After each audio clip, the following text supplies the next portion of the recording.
Hello dear students, welcome to Rising Champs Academy. उम्मीद है आप सभी लोग अच्छे होंगे और अपनी पढ़ाई को कंटिन्यू किए होंगे। पिछले क्लास में हमने देखा था कि रिलेशन क्या होता है और उस पर कई सारे एग्जांपल्स भी हमने डिस्कस किए थे। आज हम देखेंगे कि टाइप्स ऑफ रिलेशन क्या होता है।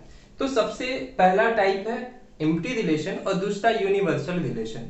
पिछले क्लास में हमने इस पे एग्जाम्पल के थ्रू बताया था कि एम्प्टी रिलेशन और यूनिवर्सल रिलेशन किसको कहते हैं। बाकी ये जो चार रिलेशन है, reflexive relation, symmetric relation, transitive relation और इक्विवेलेंस रिलेशन, ये सबसे इंपॉर्टेंट है एग्जाम पॉइंट ऑफ व्यू से, क्योंकि इससे क्वेश्चंस ज्यादा आते हैं और उसमें भी सबसे इंपॉर्टेंट है इक्विवेलेंस रिलेशन।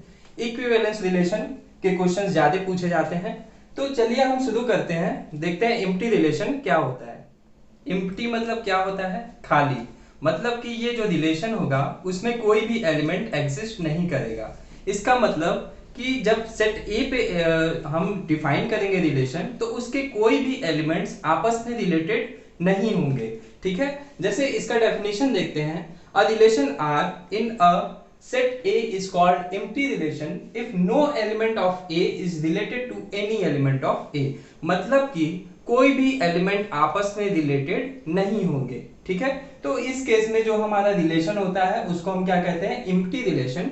इसको एक और नाम देते हैं वाइड रिलेशन या नल रिलेशन भी कह सकते हैं। ठीक है, और इसमें कोई भी एलिमेंट नहीं आएगा, मतलब r की वैल्यू क्या आएगी? 5। और हमको पता है जो हमारा रिलेशन होता है वो क्या होता है? सबसेट होता है किसका?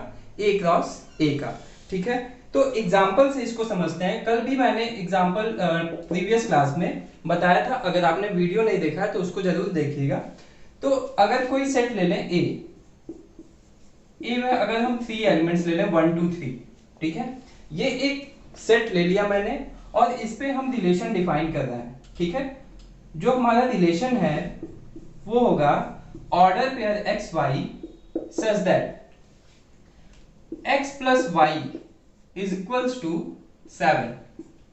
ठीक है, for every where x comma y belongs to capital A। ये हम एक एग्जांपल डिस्कस करते हैं, देखते हैं ये रिलेशन क्या होता है। तो सेट हमारा क्या दिया हुआ है? सेट में से 3 एलिमेंट्स हैं 1 2 3। हमारा जो रिलेशन है वो ऑर्डर पेयर एक्स वाई, जहां पे इन दोनों का सम क्या आना चाहिए? 7 आना चाहिए। ठीक है, और हमारा x और y कहां से बिलोंग करेंगे? सेट A से। तो यहां पे आप देखिए जो हमारा A क्रॉस A आएगा वो आप सिंपली फाइंड कर सकते हैं। A cross A 1 1 1 2 1 3 2 1 2 2 2 3 and 3 1 3 2 3 3। ये मैंने बताया है, तो ये मैं यहाँ पे नहीं निकालूंगा उसको। तो हमारा यहाँ पे रिलेशन क्या आएगा? R इज इक्वल्स टू, क्या इसमें कोई भी ऐसा ऑर्डर पेयर मिलेगा जिसका सम क्या आ जाए? 7 आ जाए। कोई भी ऑर्डर पेयर अगर उसका सम 7 आ गया तो वो रिलेशन में एग्जिस्ट कर जाएगा। देखते हैं, अगर हम मैक्सिमम वैल्यू इसकी, मतलब मैक्सिमम पॉसिबल वैल्यू क्या होगा जो ऑर्डर पेयर में हम लिख सकते हैं, जैसे ये 3,3। ठीक है, ये सबसे, इन दोनों को हम सम करेंगे तो सबसे ज्यादा सम आएगा, मतलब इसमें 3 + 3 6 आएगा। और किसी भी केस में 6 से कम ही होगा, जैसे 3 + 2 कर दे तो 5 आएगा, 3 + 1 करेंगे 4 आएगा। ठीक है, तो कोई भी ऑर्डर पेयर लेंगे तो उसमें मैक्सिमम सम कितना आएगा? हमको क्या मिलेगा? 6 मिलेगा। किसी भी केस में हमको 7 नहीं मिल सकता है। जैसे कि एग्जांपल, जैसे यहाँ पे आप देख भी सकते हैं, ये 1 2 3 है, 1 2 3, ये भी सेट A है, ये भी सेट A है, और ये रिलेशन डिफाइन है R। ठीक है, अगर 1 1 को चूज कर ले, 1 + 1 2 आएगा, 7 नहीं आया। 1 + 2 3 आएगा, 1 + 3 4 आएगा, 2 + 1 भी 3 आएगा, 2 + 2 4 आएगा, और 2 + 3 5 आएगा। सिमिलरली 3 + 1 4 आया, 3 + 2 5 आया, और 3 + 3 क्या आ गया? 6। तो 6 से ज्यादा हमको सम नहीं मिलेगा। ठीक है, तो मैक्सिमम पॉसिबल सम कितना मिल रहा है? 6 मिल रहा है। किसी भी केस में 7 नहीं मिलेगा। इस वजह से जो यहाँ पे हमारा रिलेशन मिलेगा वो क्या मिलेगा? 5 मिलेगा। तो ये किसका एग्जाम्पल हो गया? This is an example of empty relation. ठीक है, तो पिछले क्लास में भी मैंने इस पे एक एग्जाम्पल ऑलरेडी बता दिया है। चलिए देखते हैं यूनिवर्सल रिलेशन किसको कहते हैं। ठीक है, a relation R in a set A is called universal relation if each element of A is related to every element of A। इसका मतलब क्या हुआ कि यूनिवर्सल रिलेशन में हर एक एलिमेंट सबसे क्या हो रिलेटेड होता है। ठीक है, कोई भी एक ऐसा एलिमेंट नहीं मिलेगा जो किसी एलिमेंट से रिलेटेड ना हो, मतलब इसमें सभी एलिमेंट आपस में क्या होते हैं, रिलेटेड होते हैं। और इस केस में जब हम रिलेशन फाइंड करेंगे तो वो ओवरऑल किसके बराबर आता है, ए क्रॉस ए के बराबर आ जाएगा। ठीक है, मतलब कि हमारा कार्टेशियन प्रोडक्ट ए क्रॉस ए के बराबर आ जाता है। इस पे एक एग्जांपल डिस्कस करते हैं। फॉर एग्जांपल अगर फिर से हम सेट ले लें, if a is equals to 1 2 3, ठीक है, सेट ले लिए 1 2 3 और इस पे हम रिलेशन डिफाइन कर रहे हैं r is equals to order pair x y such that क्या ले ले x प्लस y जो होगा वो ग्रेटर देन हो जाए 0 for every x comma y is belongs to a। देखते हैं इस केस में रिलेशन क्या आता है।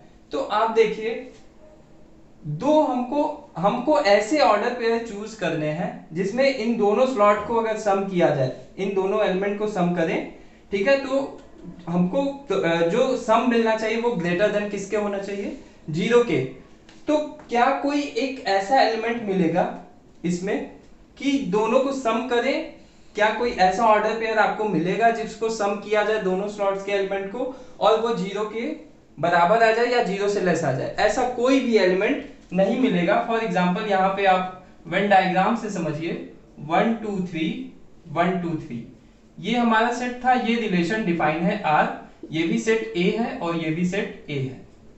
अगर ऑर्डर पेयर 1 और 1 की बात की जाए तो 1 प्लस 1 क्या आएगा, 2 आएगा जो कि ग्रेटर देन 0 है। मतलब ये 1 और 1 R में एग्जिस्ट करेगा, 1 2 भी एग्जिस्ट करेगा, 1 3 भी करेगा, क्योंकि सभी के सम क्या आएंगे, ग्रेटर देन 0 आएंगे।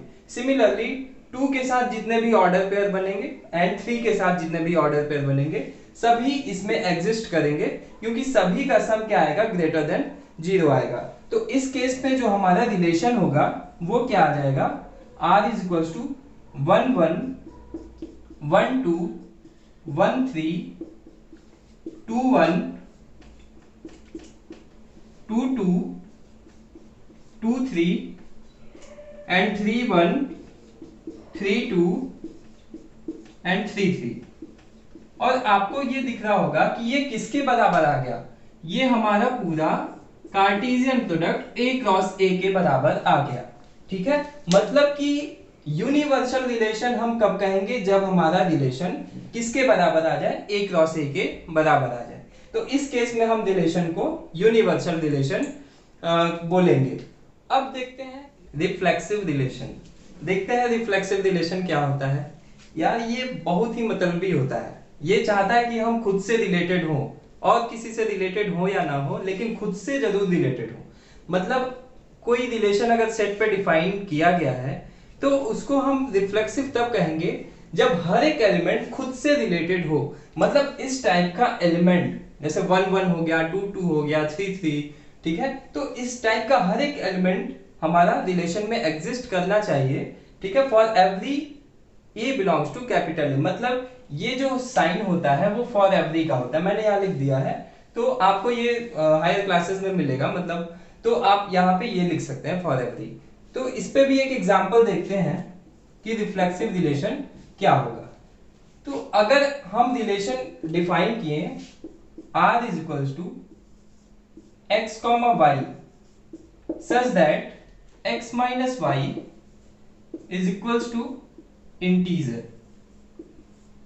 एक हम रिलेशन डिफाइन कर दिए कैसे, R is equals to order pair x y where x minus y is an integer where x comma y belongs to capital Z means set of integers।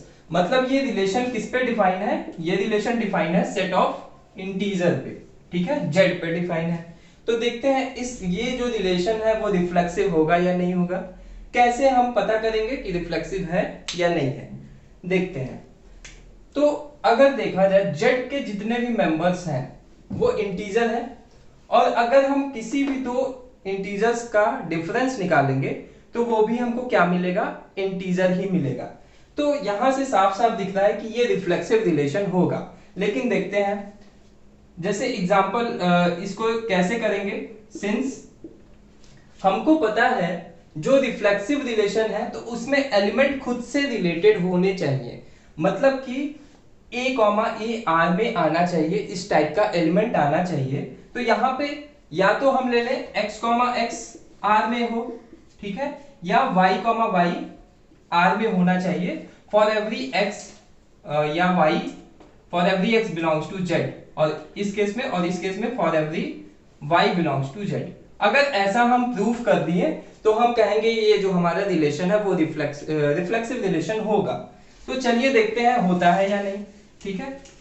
तो हमको पता है कि अगर हम x में से x माइनस कर दें, x माइनस एक्स फाइंड किया जाए, ये क्या आता है, 0 आएगा। सिमिलरली y के साथ भी देख सकते थे, y माइनस वाई भी 0 ही आएगा। तो x माइनस एक्स 0 आ गया, और ये होता क्या है, इंटीजर होता है, ठीक है। और क्या कोई ऐसा इंटीजर मिलेगा जिसको खुद के साथ माइनस किया जाए और वो 0 ना आए, बिल्कुल नहीं मिलेगा, ठीक है। मतलब हर एक इंटीजर को खुद के साथ माइनस कर दे तो 0 मिलेगा। तो यहां पे लिखेंगे for every x is the element of z। इस केस में x बिलोंग्स टू z आया, मतलब हर एक केस में हमको इंटीजर ही मिलेगा, ठीक है, जब हम खुद के एलिमेंट्स को खुद से माइनस कर देंगे।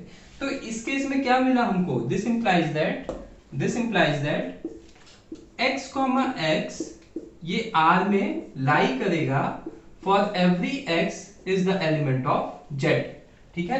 और यही तो होता है डेफिनेशन किसका, रिफ्लेक्सिव रिलेशन का। अगर एलिमेंट खुद से रिलेटेड हो जाए, हर एक एलिमेंट खुद से रिलेटेड हो जाए, ठीक है, तो ऐसे रिलेशंस को हम क्या नाम देते हैं, रिफ्लेक्सिव रिलेशन।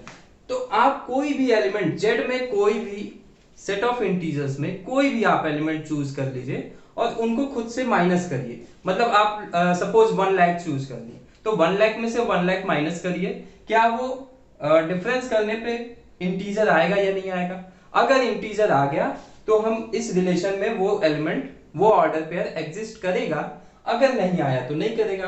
तो आप देखेंगे हम z का कोई भी मेंबर चूज कर लें, उन दोनों को डिफरेंस, उसको खुद से डिफरेंस लें, और वो हमेशा क्या आएगा, 0 ही आएगा। और 0 क्या होता है, इंटीजर होता है। तो इससे क्या मतलब पता चल रहा है कि जो हमारा रिलेशन है उसमें हर एक ऑर्डर पेयर इस फॉर्म का एग्जिस्ट करेगा, ठीक है। तो मतलब क्या हुआ कि वो इसको सेटिस्फाई कर रहा है, और इसको सेटिस्फाई कर रहा है, मतलब ये जो हमारा रिलेशन है वो रिलेशन क्या हो जाएगा, पूरा रिफ्लेक्सिव रिलेशन हो जाएगा, ठीक है, रिफ्लेक्सिव रिलेशन। और एक दूसरा एग्जांपल हम चूज करते हैं, उससे समझाते हैं रिफ्लेक्सिव रिलेशन। सेकेंड एग्जांपल ले लिए, जैसे अगर a की वैल्यू ले लिए, if a is equals to,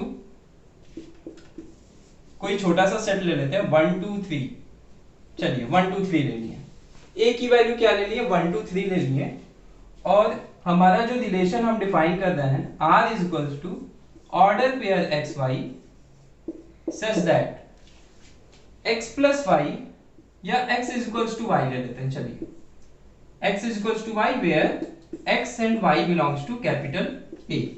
ये हम रिलेशन डिफाइन कर लिए किस सेट पे, सेट A पे। हमको देखना है कि ये रिफ्लेक्सिव रिलेशन होगा या नहीं होगा। तो अब यहाँ पे छोटा सा एग्जांपल है, इससे आपको क्लियर और होगा। रिफ्लेक्सिव होने के लिए इसमें कितने एलिमेंट्स हैं, एक 1 है, एक 2 है और एक 3 है, सिर्फ 3 एलिमेंट्स एग्जिस्ट कर रहे हैं। तो अगर इस रिलेशन में 1 1 2 2 और 3 3, ठीक है, अगर ये तीनों एलिमेंट इस रिलेशन में एग्जिस्ट कर गया तो इस रिलेशन को हम रिफ्लेक्सिव रिलेशन कहेंगे। अदरवाइज अगर ये सपोज इसमें से कोई भी एक नहीं किया, मान लीजिए ये नहीं किया, ये दोनों कर रहे हैं, तो भी हम इसको रिफ्लेक्सिव रिलेशन नहीं कहेंगे। कब कहेंगे, जब तीनों एग्जिस्ट करें इसमें। अगर इसमें सपोज एक एक्स्ट्रा एलिमेंट 4 भी ले लेते हैं, फॉर एग्जांपल अगर इसमें हम 4 ले लिए एक, तो यहां पे सिर्फ अगर ये तीनों एग्जिस्ट करते हैं आर में तो रिफ्लेक्सिव नहीं होता। इस केस में कब रिफ्लेक्सिव होगा, 4 4 भी आना चाहिए किसमें, आर में, ठीक है। तो चलिए हम इसको फिर देखते हैं, इस 4 को हटाते हैं और देखते हैं ये रिलेशन हमारा रिफ्लेक्सिव रिलेशन होगा या नहीं होगा। हमको पता है जो रिलेशन होता है वो सबसेट होता है किसका, A क्रॉस A का। तो फर्स्ट ऑफ ऑल इस केस में हम आपको A क्रॉस A भी बता देते हैं, उसके हेल्प से हम आपको समझा रहे हैं। तो A क्रॉस A आप देखेंगे 1 1 1 2 1 3 2 1 2 2 2 3 3 1 3 2 3 3। ये 9 एलिमेंट्स आएंगे हमारे A क्रॉस A में, और जो ये रिलेशन है वो इसी का सबसेट होगा। देखते हैं कौन सा सबसेट आता है इसका। अब देखते हैं रिलेशन होगा क्या। रिलेशन डिफाइन कैसे है, हमको ऐसे ऑर्डर पेयर चूज करने हैं जिसमें x और y दोनों क्या हो, इक्वल हो। तो देख लेते हैं इसमें 9 एलिमेंट्स में ऐसे कौन कौन से ऑर्डर पेयर हैं जो x और y के स्लॉट्स क्या हो आपस में इक्वल। चलिए ये दिख रहा है, यहाँ पे भी 1 है, यहाँ पे भी 1 है, क्या दोनों इक्वल हैं? बिल्कुल। तो ये हमारा रिलेशन में एग्जिस्ट करेगा। यहाँ पे 1 है, यहाँ पे 2 है, दोनों इक्वल नहीं है। अकॉर्डिंग टू रिलेशन हमको वही रखना है जहां पे दोनों इक्वल हो। यहाँ पे इक्वल नहीं है तो 1 2 भी एग्जिस्ट नहीं करेगा, 1 3 भी नहीं करेगा, 2 1 भी नहीं करेगा, क्योंकि ये दोनों एलिमेंट्स, दोनों नंबर्स इक्वल नहीं है। चलिए इसको देखते हैं, दोनों इक्वल हैं तो ये कर जाएगा। 2 3 दोनों इक्वल नहीं है, similarly 3 1 is not equal and 3 2 is also not equal. फिर इसको देखेंगे 3 3 ये इक्वल है, तो हमारा जो रिलेशन होगा वो क्या आ गया, 1 1 2 2 एंड 3 3। और रिफ्लेक्सिव रिलेशन होता क्या है, इस रिलेशन को हम रिफ्लेक्सिव तब कहेंगे जब इस फॉर्म के जितने भी एलिमेंट हो वो R में बिलोंग करें, ठीक है, where A belongs to capital A। तो दिख रहा है आपको जो हमारा रिलेशन मिला उसमें 1 1 भी है, 2 2 भी है और 3 3 भी है। तो इस रिलेशन को हम क्या नाम देंगे, रिफ्लेक्सिव रिलेशन बोलेंगे, ठीक है।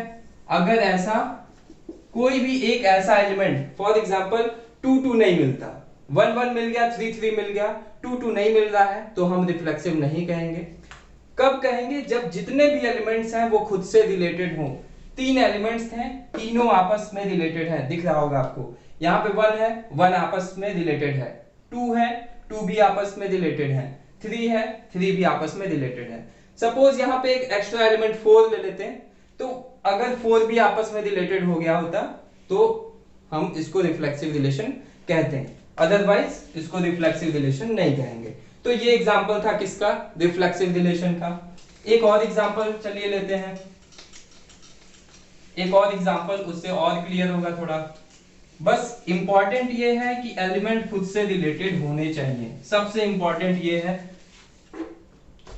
एक एग्जांपल और लेते हैं, a is equals to -5 -4 -2 -1 0। चलिए सेट A ले लिए और रिलेशन चलिए डिफाइन करते हैं। R is equals to ordered pair x, y such that, relation कैसे डिफाइन करते हैं, हम x इंटू वाई क्या ले लें, x इंटू वाई ये क्या ले लें, is equals to integer. x into y क्या ले लें, इंटीजर ले लें। या चलिए इंटीजर हटा देते हैं थोड़ा सा, अभी इंटीजर का एग्जांपल किए थे। x इंटू वाई क्या ले लें, होल नंबर ले लें, होल नंबर। देखते हैं कौन कौन से ऑर्डर पेयर इसमें पॉसिबल होंगे। इस केस में हम देखेंगे कौन कौन से ऑर्डर पेयर पॉसिबल हैं इस रिलेशन में। अब एक चीज इंपॉर्टेंट बात ये है कि A में 5 एलिमेंट्स हैं, जब हम A क्रॉस A फाइंड करेंगे तो टोटल 25 एलिमेंट्स मिलेंगे। हमको सभी को डिस्कस नहीं करना है, क्योंकि हमारा जो रिलेशन, रिफ्लेक्सिव रिलेशन कब होगा, जब इस टाइप का एलिमेंट R में एग्जिस्ट करे। तो हम सिर्फ उन्हीं को देखते हैं कि R में वो एग्जिस्ट कर रहे हैं या नहीं। मतलब कि -5 से रिलेटेड है या नहीं है, खुद से रिलेटेड। मतलब कि -5 और -5 क्या ये R में आ रहा है, अगर आएगा तो ठीक है, ऐसे ही सभी एलिमेंट्स को चेक करेंगे। तो एक चीज आप देखिए यहाँ पे, हमको दोनों नंबर्स को क्या करने हैं, प्रोडक्ट करना है। -5 और -5 इन दोनों को प्रोडक्ट करेंगे तो क्या आएगा, इसको प्रोडक्ट करेंगे तो क्या आएगा, 25 आएगा, जो कि क्या है, होल नंबर है। 25 क्या होता है, होल नंबर। सिमिलरली -4 ले लें, इसकी वैल्यू क्या आएगी, 16 आएगी, क्योंकि 16 भी क्या होता है, यहाँ पे होल नंबर होता है। सिमिलरली -2 ले लें, ये भी क्या आएगा, इन दोनों का प्रोडक्ट। हमको ऑर्डर पेयर के प्रोडक्ट निकालने हैं, और प्रोडक्ट निकालने पे अगर होल नंबर आएगा तो ये इसमें एग्जिस्ट करेगा। तो -2 इन दोनों का भी प्रोडक्ट 4 आएगा, ये किस में एग्जिस्ट कर गया, होल नंबर में। -1 इसका प्रोडक्ट क्या आएगा, 1 आएगा, ये भी होल नंबर में एग्जिस्ट कर, होल नंबर होता है। और लास्ट क्या हो गया, 0,0, इन दोनों का प्रोडक्ट भी 0 आएगा, और ये भी क्या होता है, होल नंबर होता है। तो आपको दिख क्या रहा है कि ये जो रिलेशन डिफाइन किया गया था, इस रिलेशन के अकॉर्डिंग हर एक एलिमेंट खुद से रिलेटेड है। देखिए -5 भी R में एग्जिस्ट करेगा, क्योंकि -5 और -5 को जब प्रोडक्ट करेंगे 25 आएगा, और ये 25 होल नंबर होता है। सिमिलरली -4 को प्रोडक्ट करेंगे 16 आएगा, 16 भी क्या होता है, होल नंबर। -2 4 आएगा, और ये भी होल नंबर होता है। -1 का प्रोडक्ट 1 आएगा, ये भी होल नंबर, और ऐसे 0 का भी होगा। तो ये जितने भी ऑर्डर पेयर हैं, 1 2 3 4 और ये 5, ये पांचों ऑर्डर पेयर किसमें एग्जिस्ट करेंगे, R में। और भी बहुत सारे करेंगे, उनसे हमसे अभी मतलब नहीं है, क्योंकि हम रिफ्लेक्सिव रिलेशन पढ़ रहे हैं। तो रिफ्लेक्सिव में हम ऐसे ही ऑर्डर पेयर देखते हैं, जो ये इस फॉर्म के होते हैं। तो ये सभी एग्जिस्ट कर गए, कोई भी ऐसा नहीं है जो एग्जिस्ट नहीं कर रहा है। फॉर एग्जांपल अगर 0 0 नहीं एग्जिस्ट करता, तो उस केस में हम इसको रिफ्लेक्सिव नहीं कहते। तभी कह रहे हैं इसको रिफ्लेक्सिव, क्योंकि सभी खुद से रिलेटेड है। -5 भी खुद से रिलेटेड है, -4 -2 -1 और -0। ठीक है, अब नेक्स्ट क्लास में हम देखेंगे सिमेट्रिक रिलेशन और ट्रांजिटिव रिलेशन किसको कहते हैं, और साथ ही साथ इक्विवेलेंस रिलेशन पे भी डिस्कशन करेंगे। और तब तक आप इसके जो एनसीईआरटी के क्वेश्चंस हैं वो आप सॉल्व करते रहिए, ठीक है। और नेक्स्ट क्लास में मिलते हैं, ठीक है। Good bye, keep rising, go ahead.